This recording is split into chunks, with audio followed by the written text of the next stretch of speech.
Hi friends, അപ്പത്തിനും ചപ്പാത്തിക്കും ബ്രെഡിനോടൊപ്പം കൂട്ടി കഴിക്കാവുന്ന വളരെ tasty ആയിട്ടുള്ളൊരു തേങ്ങ അരച്ച ചിക്കൻ കറി എങ്ങനെ ചെയ്തെടുക്കാമെന്ന് കണ്ടാലോ. അതിനായി ആദ്യം തന്നെ നമുക്കൊരു ചട്ടി വെച്ചിട്ട് അതിലേക്ക് വെളിച്ചെണ്ണ ഒഴിച്ച് സ്പൈസസ് ചേർത്ത് കൊടുക്കാം. എന്നിട്ട് ചെറിയ ഉള്ളിയും കൂടെ ചേർത്ത് 2 തണ്ട് കറിവേപ്പിലയും കൂടെ ചേർത്ത് കൊടുത്ത് നല്ലതുപോലെ ഒന്ന് വഴറ്റി കൊടുക്കാം. ഉള്ളിയുടെ കളറൊക്കെ ഒന്ന് മാറി നല്ലതുപോലെ ഒന്ന് വഴണ്ടി വരുന്ന സമയമാകുമ്പോൾ നമുക്കതിലേക്ക് ഇഞ്ചി വെളുത്തുള്ളി പേസ്റ്റും കൂടെ ചേർത്ത് കൊടുത്ത് നല്ലതുപോലെ ഒന്ന് വഴറ്റിയെടുക്കാം. ഇഞ്ചി വെളുത്തുള്ളി പേസ്റ്റിൻ്റെ പച്ചമണമൊക്കെ ഒന്ന് മാറിയ ശേഷം നമുക്ക് പൊടികളും കൂടെ ചേർത്ത് കൊടുക്കാം. മല്ലിപ്പൊടി, മുളക് പൊടി, ഗരം മസാലപ്പൊടി, ചിക്കൻ മസാലപ്പൊടി, മഞ്ഞൾപ്പൊടിയും കൂടെ ചേർത്തിട്ടുണ്ട്. അതെല്ലാം കൂടെ ചേർത്ത് കൊടുത്തിട്ട് നമുക്ക് പച്ചമണം മാറുന്നത് വരെ ഒന്ന് ഇളക്കി കൊടുക്കാം. എന്നിട്ട് നമുക്കതിലേക്ക് തക്കാളിയും കൂടെ ചേർത്ത് കൊടുത്ത് നല്ലതുപോലെ ഒന്ന് വഴറ്റിയെടുക്കാം.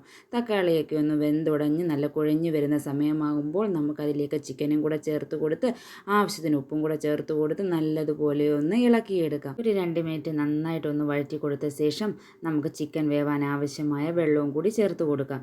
എന്നിട്ട് നമുക്ക് ചിക്കൻ ഒന്ന് അടച്ചു വെച്ച് വേവിച്ചെടുക്കാം. ചിക്കൻ വെന്ത് വരുന്ന സമയമാകുമ്പോഴേക്കും നമുക്കതിന് വേണ്ടുന്ന അരപ്പും കൂടെ തയ്യാറാക്കിയെടുക്കാം. ഒരു മിക്സി ജാറിലേക്ക് തേങ്ങ, ചുവന്നുള്ളി, കാഷ്യൂനട്ട്, ഒരൽപ്പം കുരുമുളകും കൂടെ ചേർത്ത് നമുക്ക് നന്നായിട്ടൊന്ന് അരച്ചെടുത്തിട്ട് വരാം.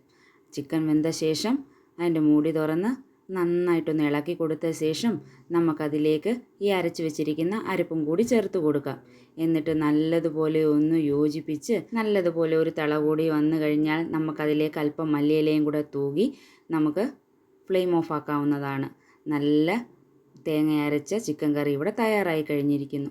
ഇത് ചപ്പാത്തിക്കും അപ്പത്തിനും ബ്രെഡിൻ്റെ ഒപ്പമൊക്കെ കൂടെ കഴിക്കാൻ വളരെ ടേസ്റ്റിയാണ്.